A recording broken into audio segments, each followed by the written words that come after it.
Wow, it's been a while since I've talked to you last. I am not even going to look at when the last video posted, but needless to say, lots has been happening. As you know, I always put my family first, and a lot of things have been going on and that I needed to attend to. But that's okay. That just means that other things were going on that I can show you. I have some plans for some yarns and fabrics, but I need to get back to some projects, and then there's a lot of projects that I finished. So I'm just going to jump right in. One of the things I did a couple weeks ago was I went to the Hands-On Knitting Center in Redlands, which is just northeast of me by about an hour. I've always wanted to go there. This is a co-op style yarn store. A bunch of ladies got together, bought the place. I will find a link to their story and post it below. It's a great story. It would be a dream come true for me to be involved in something like this. But I'd always wanted to go there. And I knew when I went that I was going to buy something. I didn't know what I was going to buy, but I was going to buy something. What I ended up getting was some Noro yarn. And yes, this is very precious yarn. I usually buy things, like I say, dead stock. I buy overruns. But this was worth every penny. It is naturally undyed. So this is the color the little sheepy was, okay, when its wool was clipped and then spun. So I got 3 of the colors. I also got this one, which is kind of a beige tan color. And then I got one that is kind of an in-between.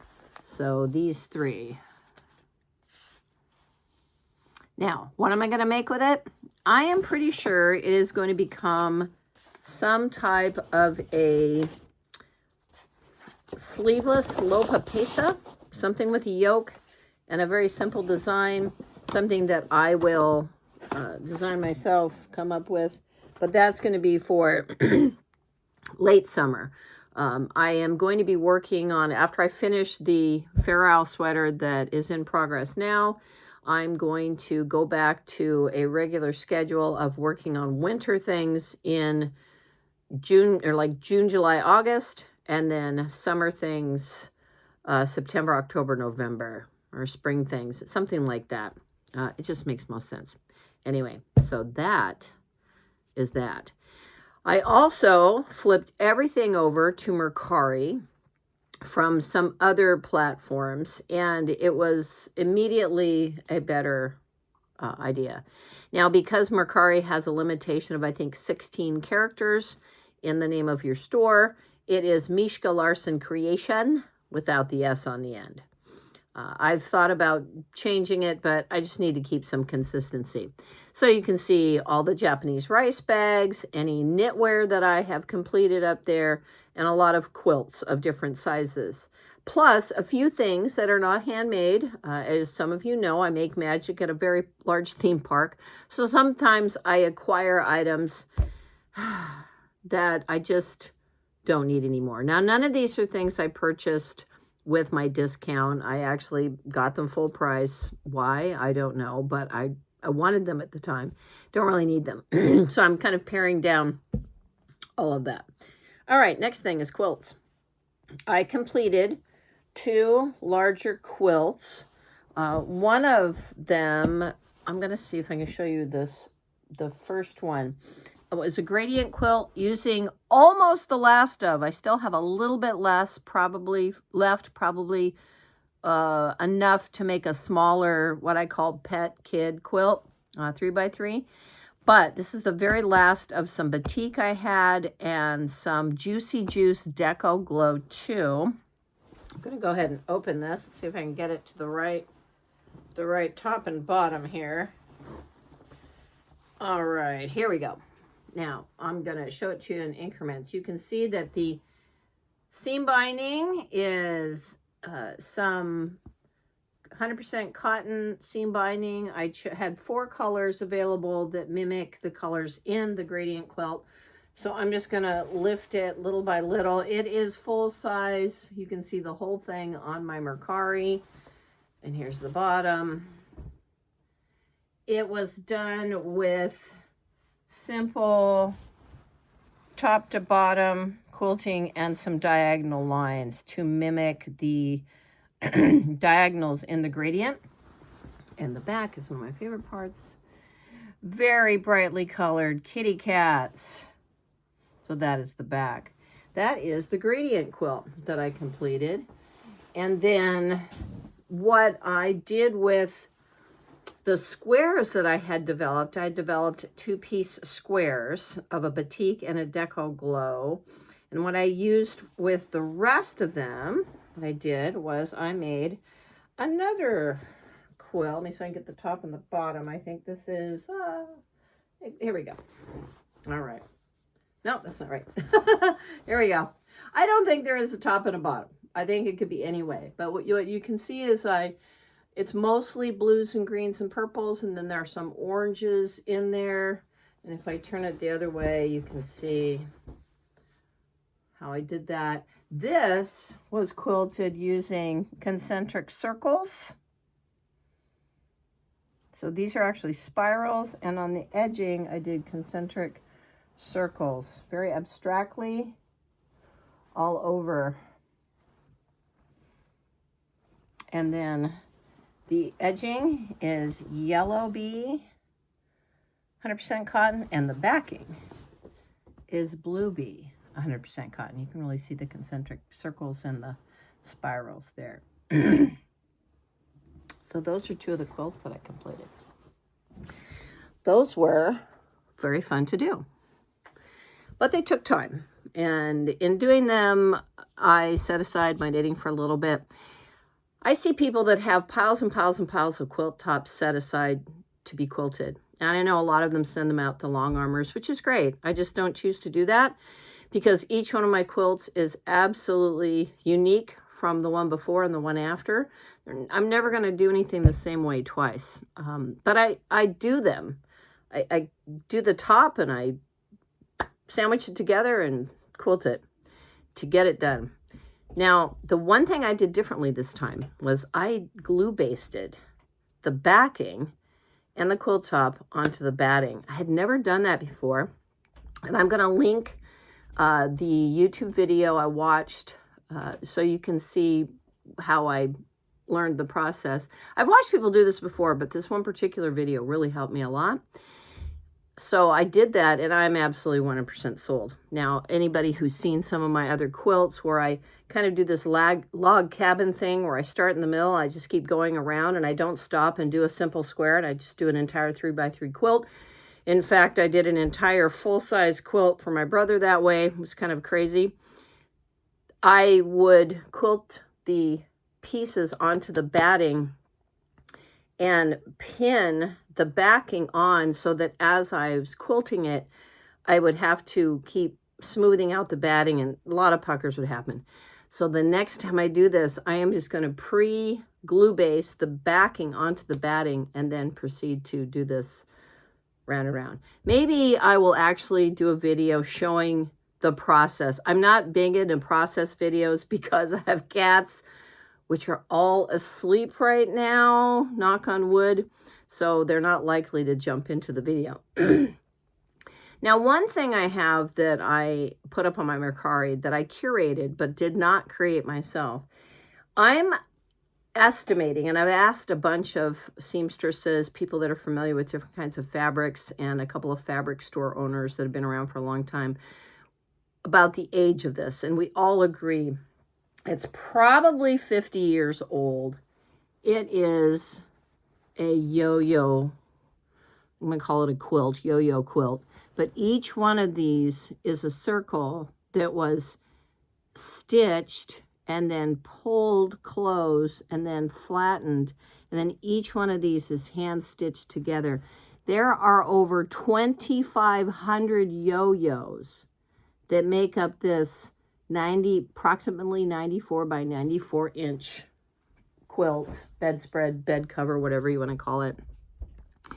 It's absolutely amazing. And looking at the fabrics on it, these fabrics are from the 70s, 80s, around that. Not anything too much younger. So I'm thinking it's 40 to 50 years old. But it's in great condition. I restored it. There was nothing I had to fix. It's been properly cleaned. And it's been kept nicely sealed, waiting that special person that would like to have this in their home. I had contemplated backing it, but I'm not going to do that because this is someone else's work. I don't buy quilt tops from other people and finish them. That's just not my bag. I think if I'm going to make it, I'm going to make it all the way through, all the way. But I saw this and I couldn't resist it. So I rescued this.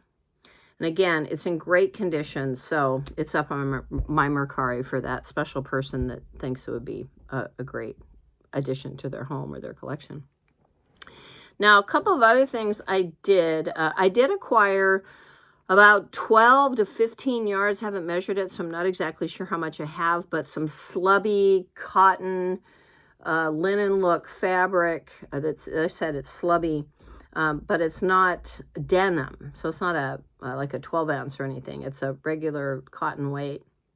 But I acquired this as dead stock, and I'm going to set it aside. I may use it to make some cloaks for next year before Season of the Force happens. I know some people do Ren fairs and they do all sorts of cosplay and fantasy worlds that these cloaks could work for, but they tend to use darker colors, browns and blues and greens. But this is an off-white, and I think it would really lend itself. And that leads me into one of the things I did. Now, I had two cosplay outfits that I wanted to develop for myself. One was a smuggler costume that involved an old fisherman's vest and some accessories that I made, which you can see if you look on my Facebook or Instagram. I made some accessories with some Star Wars and well, they weren't Star Wars. They were actually Marvel toys that I turned into accessories to use in Star Wars cosplay. And the Fisher Price toy. Go figure. But I turned a fisherman's vest and some other things into a smuggler's costume. The other thing I did was I used a poncho pattern, a simplicity poncho pattern I came across a while back. And I don't know why I buy these things sometimes. But I used this fabric these were curtains. So there were gray and there was an off-white. These were curtains, okay? I left the lining on, and I used the poncho pattern, and I cut it down the front so it opens. And I left it very rustic. I finished the front with some seam binding, but the bottom, I just zigzagged it because I wanted to keep it really rustic. And the hood, I put an extender in the center top of the hood so it was a little bit wider. I put a snap closure here and then made this loop. And I had this lying around, which I'm calling a baby rancor tooth. So this became my Jedi cloak. And you know what? I don't prescribe to some of the groups that have all these high level of requirements for what you have to make things out of or wear. I'm not part of those groups, okay? In fact, I wasn't even part of a group until after I completed this, and I found a group that does lightsaber meetups and some other things. And many of these people are really, really into it, and they go gnat's ass detail. That's just not what I'm about. I like to have fun. I don't want to spend hours and hours and lots of money on these things. I have other things to do. So if that's your bag, more power to you. It's just not mine. I would rather save my money and go on another trip somewhere. The other thing I did to make a Jedi style tunic, so to speak, knowing that the fronts are very kimono-like. If you think of a kimono in several different layers and they're layered over each other in the front, okay. So I took two men's very large dress shirts. I literally was walking by them in the thrift shop and I saw these colors and thought, okay, this is going to work. So before I show you the front, So this is one of the shirts. This is the main part of the shirt. You can see it kind of has some texture to it, which made it pretty cool. And I didn't change the back. I left the back exactly as it was originally. And then this is what the other men's shirt pattern was. Okay, so I took the collar off of the off-white main shirt and kind of rolled it under to kind of create a V sort of shape, and took the buttons off on the front because I wasn't going to use those. I wanted it to completely be able to overlap. But then I took the other men's shirt and I cut off the sleeves and I cut off the back panel, and I used those to make 6-inch wide strips that I was able to kind of gather together. And what ended up happening was I was able to layer it around the collar and get this mock layering look. So it looks like I have several things, several drapes going on, one right over the other, right? And this was all pieced together. And then the bottom is loose, and I can fit it over my head and then belt it around, right? And then the cuffs, I just took the cuffs off and I just folded them over to leave loose fitting sleeves. Okay, so that's what I did for that. And then in order to have something to hang my hilt, I kept my lightsaber in my lightsaber bag, and I'll show you that lightsaber bag I made. And by the way, this is going to be a little longer video than I normally do. I know I like to try to keep them to 15 minutes, but this is going to go a little longer because I have a few things. I took just my regular belt, and I took some webbing, and I made this loop. I just sewed it together, and I put this clip on. Rip Joann Fabrics.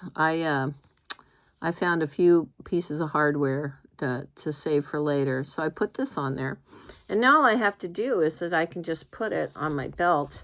And when my belt is on, I can clip my lightsaber hilt to it if I just want to walk around with the lightsaber hilt. So that worked out pretty well. That was an easy solution without having to spend a lot of money.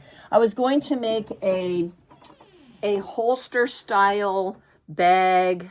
I think you've seen it, the Convention Raider. I'll put a link to that as well. I have the pattern for it. I was going to make one out of this fabric to match my lightsaber bag, and then I ran out of time, so I didn't do that. So what I did do is I made just a very simple strap and a water bottle holder that matched my lightsaber bag.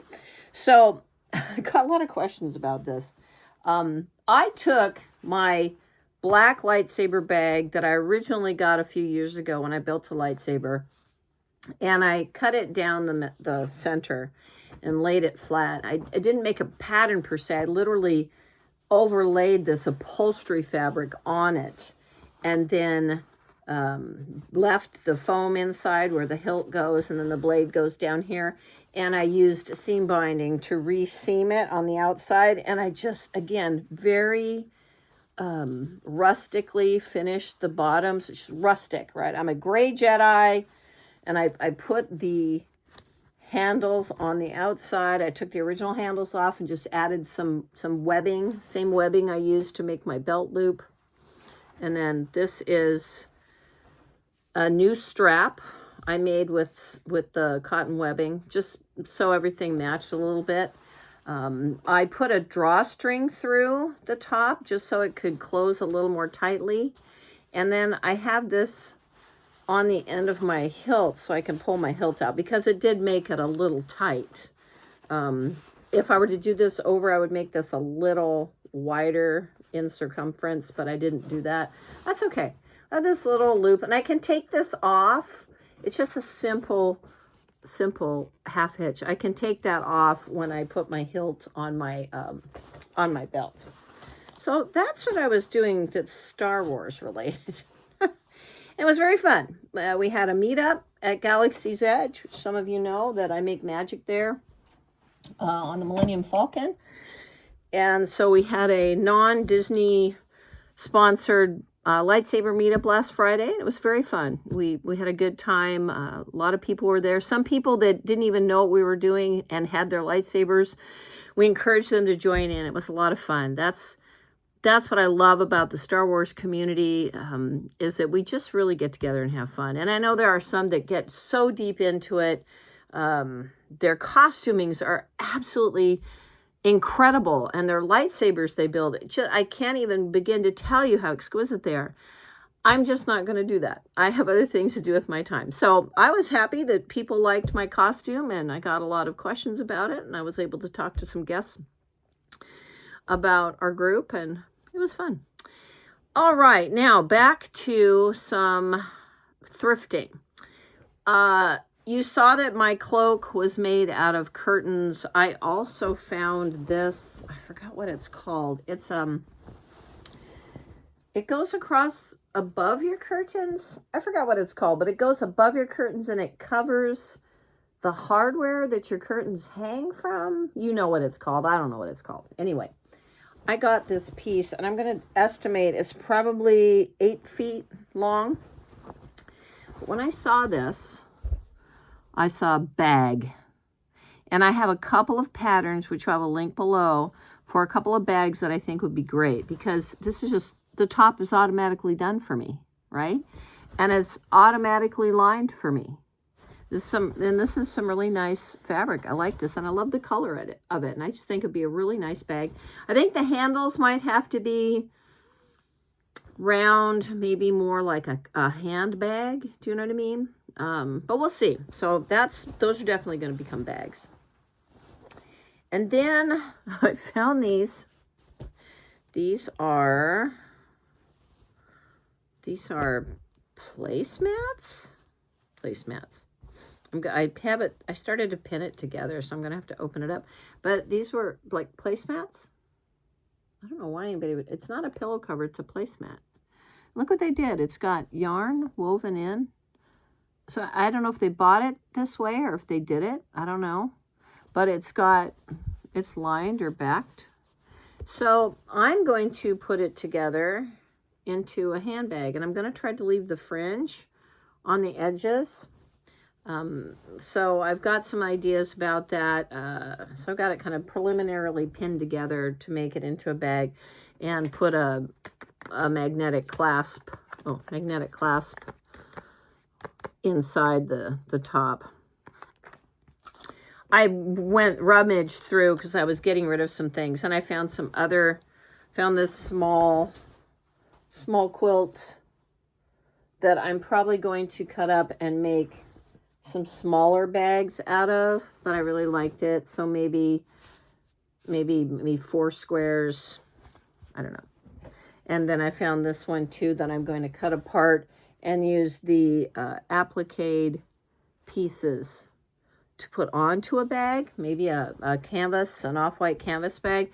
That's, how I use things. Now, sometimes I keep things in one piece and I think, okay, I could give that to somebody. I also use these baby quilts for my cats, but each one of the cats has their own little quilt I've made. But we use those for the cats. They're great. You can throw them in the wash. Baby quilts work great that way.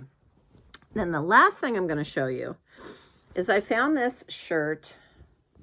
It's an Orvis, nothing too fancy. It was just a men's, batik, one pocket. I like the fabric. It's got geckos all over it. But the sleeves are frayed. Can you see the sleeves are kind of frayed?